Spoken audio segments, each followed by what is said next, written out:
Hello, Soul Family. I love you all. I hope everyone's having a wonderful day today. Today, we're going to discuss concepts within the Qabalah, and this specifically actually comes from the Zohar, the Book of Emanation. I'm pretty sure that's what it translates to, but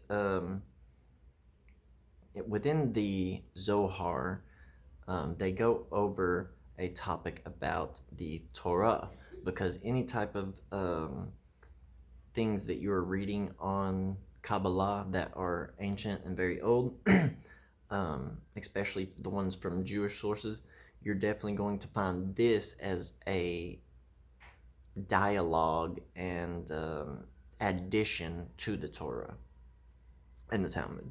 But specifically of the Torah, they go in and explain a lot of the different things.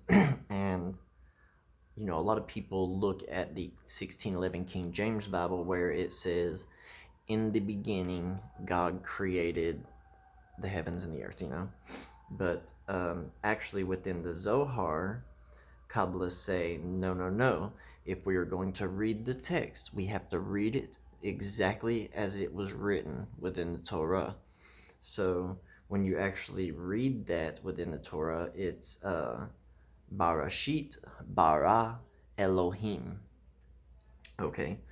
First off, what we need to understand is Elohim is a plural word, meaning masculine and feminine. It has both aspects within it, the Elohim. And although this is speaking of plural, and you can see that in Genesis in the 1611 King James Version of the Bible, because it actually says, let us make man in our image and after our likeness. So it's speaking in the plural. So this is, the Elohim would be considered the demigods or lesser gods, or even the Elohim have been expressed to be us. We are the lesser gods, not the full aspect of the all, but the all into tiny pieces and different aspects of the all.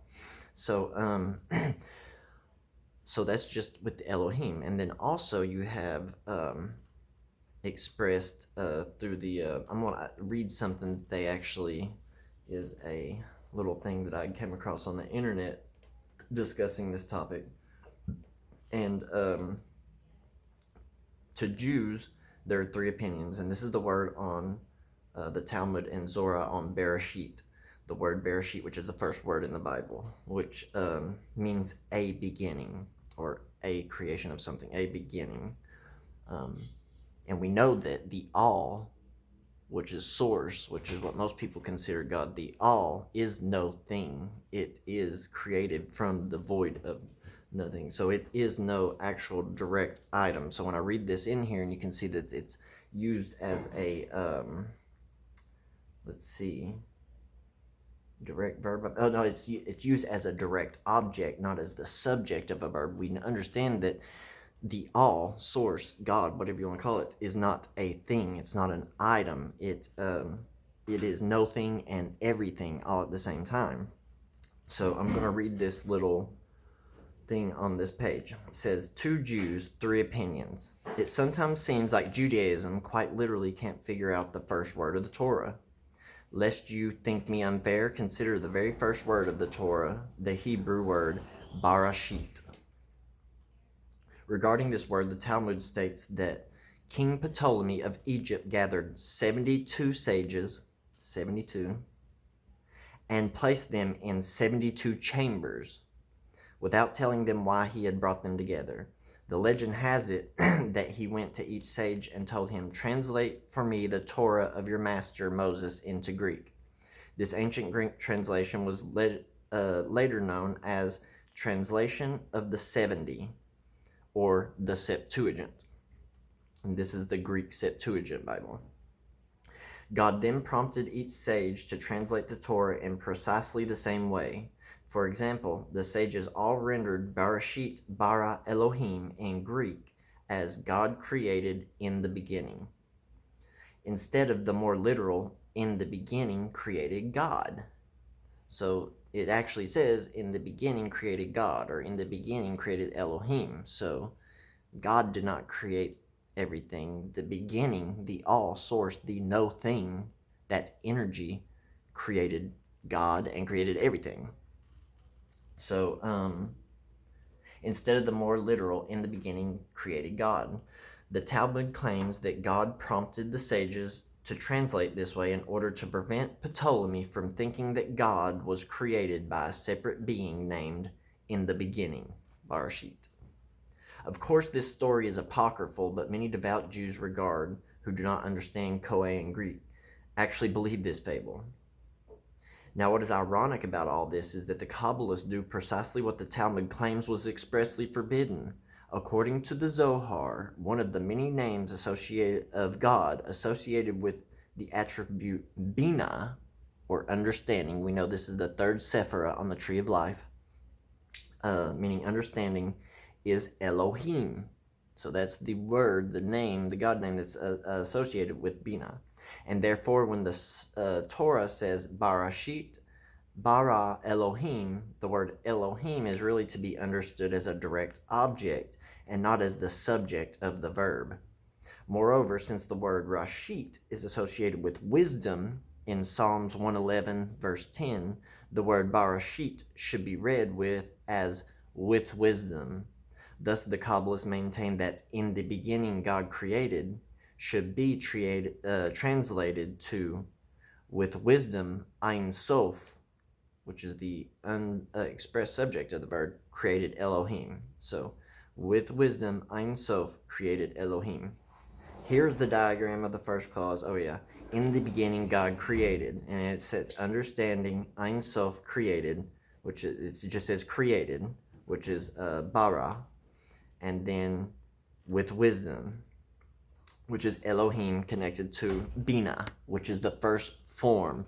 You know, in Kether we have the perfect union of divine masculine and feminine energies. This is when, you know, the all, or God's source, in the beginning that created the universe, folded in on itself and created light, and that light was without end, Ain Soph, and that poured into Kether, created the vessel, shattered, became a klifa, built a shell, filled the Sephirah, and moved into Hokmah as force. So this is the point, the force, the energy going out. And then from Hokmah to Bina, the third Sephirah, this is when form first is created. So this is the first bit of form. So in the beginning, created God. And this is the divine feminine. So this is divine mother connected to, and Bina is connected to Yesod and Malkuth, as like the root of Bina, the great mother. That's why Earth and Malkuth is feminine when most people say it, although it is androgynous.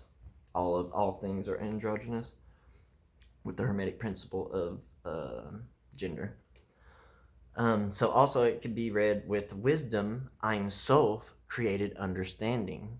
So with Hokmah, the Ain Soph, or the all, the energy of the all, created understanding. So with wisdom, Ain Soph created understanding. And it says it should be clear that the Zohar's approach in this classic example of reading into the text ideas that simply are not present. Indeed, relying on esoteric methods to discover these hidden meanings of the Torah invariably yields confusion and error to the neophyte.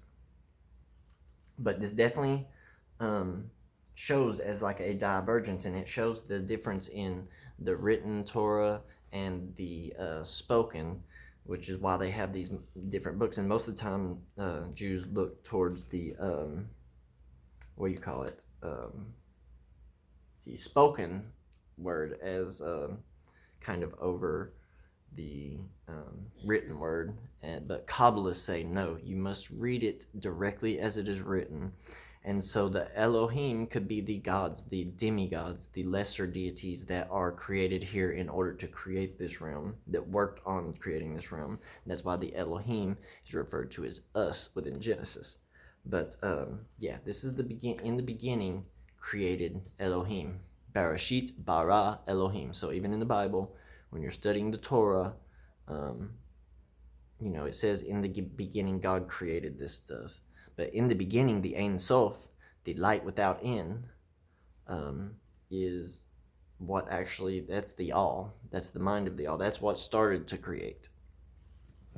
That's why self, what do you call it? Self inquiry, dang. I'll make another video on that one actually. But yeah, I hope that this video helped you guys.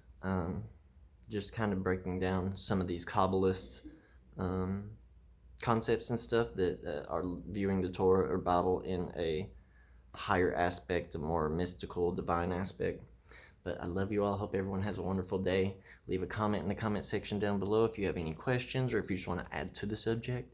Like if you like the video, subscribe if you haven't already, and make sure to ring that bell so that you get notifications, because I have been going live here lately with my deity series, and I will be doing that a lot more with some of these longer videos. But I love you all. Hope everyone has a wonderful day. Peace.